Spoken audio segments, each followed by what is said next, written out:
devil bringing us a surprise in the form of extra Pokemon to spawn out of the fact that as soon as these Pokemon manifest themselves in the real world, there will be no Eevee left to hug so hard that it turns into candy floss.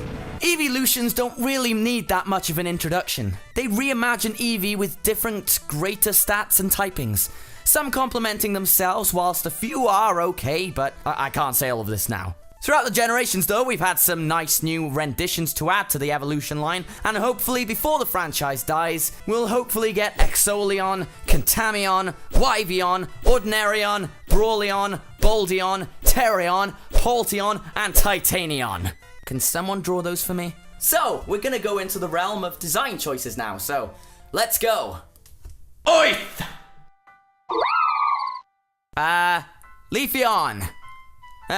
Leafeon just being a grass type actually seems a bit more than just a measly grass type, as the leaves are jagged. The slugs have feasted upon it, especially the one in my profile picture. Somehow people don't know what that is. I know, for a lot of these I can't really put my finger on why I'm not a big fan of their designs. For Leafeon, I'd probably have to say it has a weird shaped head, at least in my opinion. It still looks cool with the cordyceps sticking out of it, you know. What do you mean that's not cordyceps?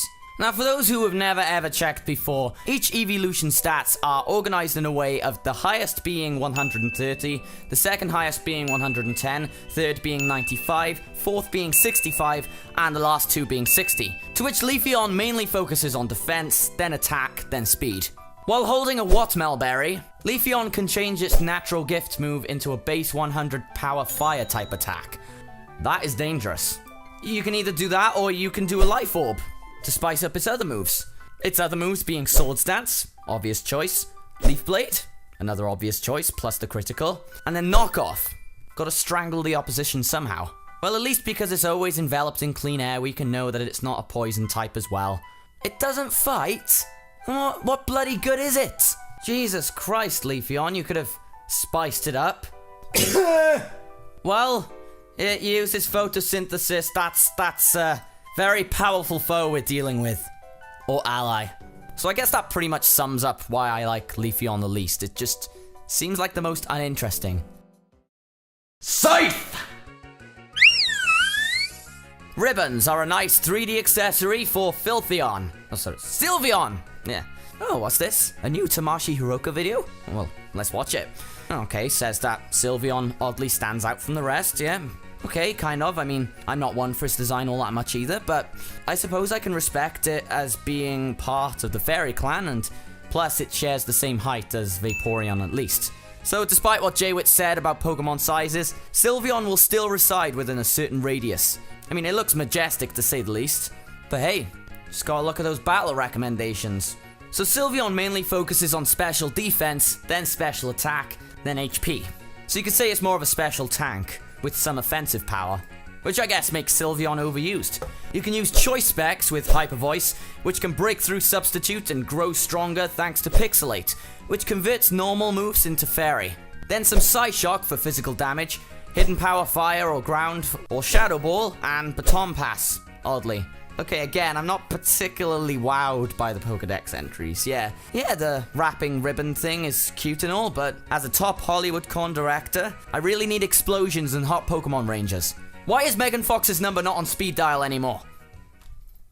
Quick! Remember when this was called the False Prophet? They were all slanderers. It's Flareon! I get why Flareon was hated so much before. Its stats did not complement its attacks at all, and even when the physical and special split came into effect, it still couldn't learn Flare Blitz until Generation 6, which is why I can favour it much more now with its nice red colouring and Royal Lion's Mane. Don't get me wrong, it still isn't the best Eeveelution to use, at least for me, but it can at least now put up a fight.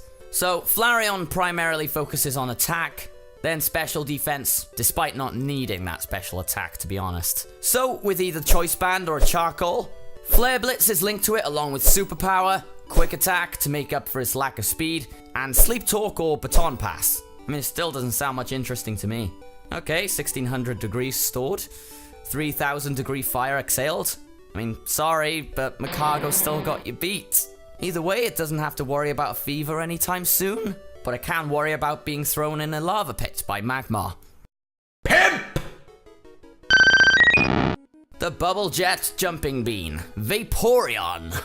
Now I'm getting to the ones I genuinely like, as Vaporeon has got something going on with its jet stream-like body, which makes it look more like a sea monster than a fox, despite the fact that it had just gone to the vet to get spayed.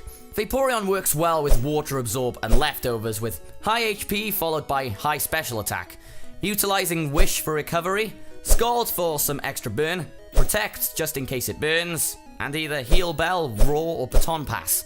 I really hope Vaporeon is not a mermaid, as it would be weird to imagine a Pokemon with human legs and a water fox body. And the most impressive aspect about it is how it can practically melt in water, a Pokemon version of Hydro Man from Spider-Man. Although it's funny how it hides the fact that it can predict rain dance. Yeah, just let the Pokedex tell me. Great help! Pedwar! Would you like a fresh snow cone? Glaceon's called a fresh snow Pokemon, that's why I said that. Glaceon! I feel like Glaceon's got more of an expression going compared to Leafeon, and its grin shows everyone that it knows exactly what it's doing. That, and it kinda looks like an ice Egyptian pharaoh with that headpiece. Or maybe it was the inspiration for Furfro. Either way, that's why I think it's one of the more cooler looking Eeveelutions. Its whole color scheme complements it as well. I mean, yeah, it's the ice type, which means just like the grass type, it has a lot of weaknesses. But I think with a high special defense, it's got that kind of covered.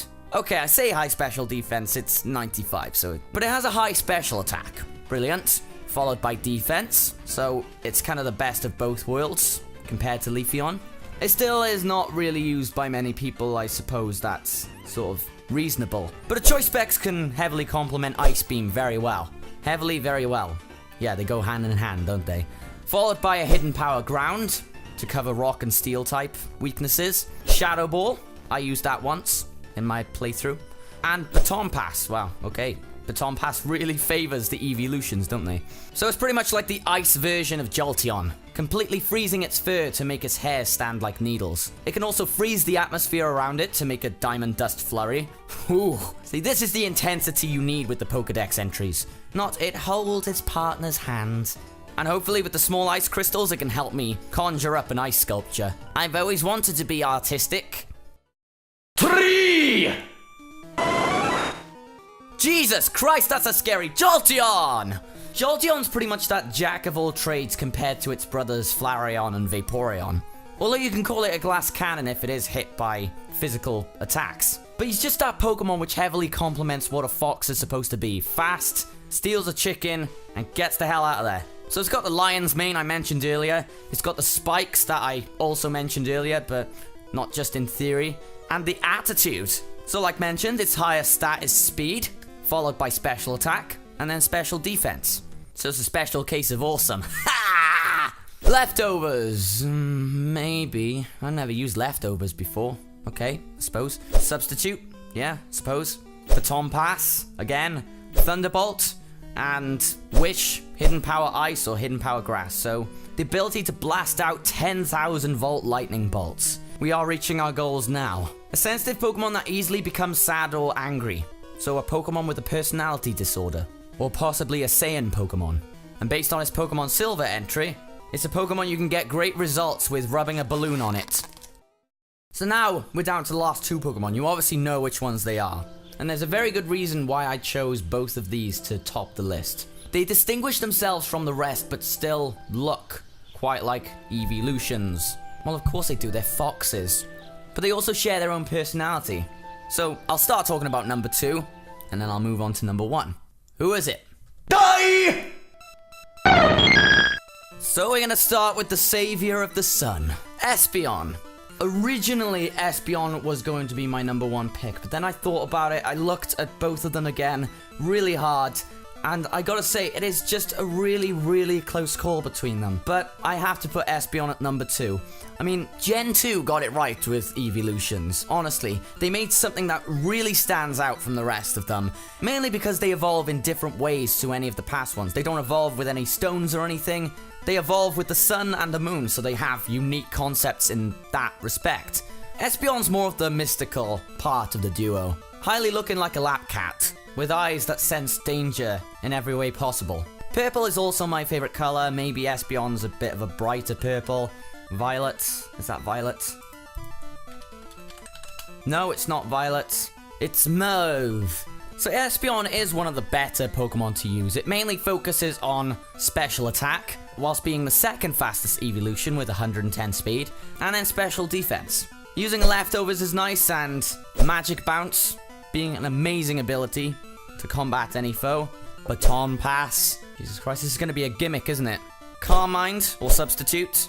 That's if you can let it last for a while. Psyshock, or Dazzling Gleam or Shadow Ball. Dazzling Gleam being the move that can take on Umbreon. It uses its fine hair that covers its body to sense air currents and predicts its enemy's actions. So, I mean, really speaking, it would have an edge against Umbreon. It is a prediction. Why does Does Umbreon have this? We'll find out. We'll find out. But it's based on the tip of its forked tail. Alright? Loyal to any trainer, okay? I'll keep that in mind. I mean, I used both you and Umbreon in Colosseum, and I never go back on that choice.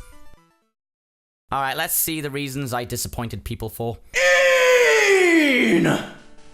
The monster of the moonlight, Umbreon. I just really can't help it with Umbreon. While I think Espeon looks more mystical, Umbreon just looks more menacing. It's like they made the perfect choice, and I don't use that word much, as you may know, for what design they could come up with when making a dark evolution. I mean, people I don't know, I'm predicting people might say this, that Umbreon's tail looks like an artist's paintbrush, but it's simply just a bushy tail, not much more can be said about that. But no, I personally think it adds to Umbreon's overall design, and those red eyes just illuminating over everything in your distance. I don't know, in battle, people prefer to use Espeon, and I can understand why, because Umbreon's a lot more of a patience tester, with it highly focusing on special defense, then HP, so it's a massive tank in that aspect. But it also has Synchronize if you want to wear the opponent down a lot more. But with this set, it makes a great cleric, using Wish, Protect and Moonlight, Heal Bell or Baton Pass, and Foul Play. And there's the leftovers to make sure it's in tip-top shape. I've gone for Toxic in the past, so that's also effective, as it heavily wears opponents down. But it's one of those Pokemon you see fit in whatever you want to do. It sprays poisonous sweat from its pores, okay, I guess there's no need to use Toxic. Interesting point about the rings on its body. The shiny Umbreon. Now it's looking like a blue ringed octopus as a mammal. Does that crystal Pokedex still apply when you actually do have the shiny? So the rings on its body glow when it leaps to attack. How can it become a ninja then? I don't know, that's a bit odd. Well, this is all too real for me. Okay, I guess Espeon and Umbreon are one of the only few that are actually based on interesting things. Espeon being based on a carbuncle, the Latin American mythological beast which had a jewel on its forehead. Traits of Caracal, Sphinx Cats, Larynxes, Lynxes, Fennec Foxes, and the Nicomatter, or Necomatter. Mysterious, intelligent, fork-tailed goblin cats. Umbreon, on the other hand, the legend of the moon rabbit. The rings can be Egyptian lunar markings, and also jewelry that's been associated with animal sculptures, such as cat statues of Bastet and statues of the jackal god Anubis from ancient Egypt, or resembling solar eclipses. So the yang to Espeon's yin. Official Pokemon ranks.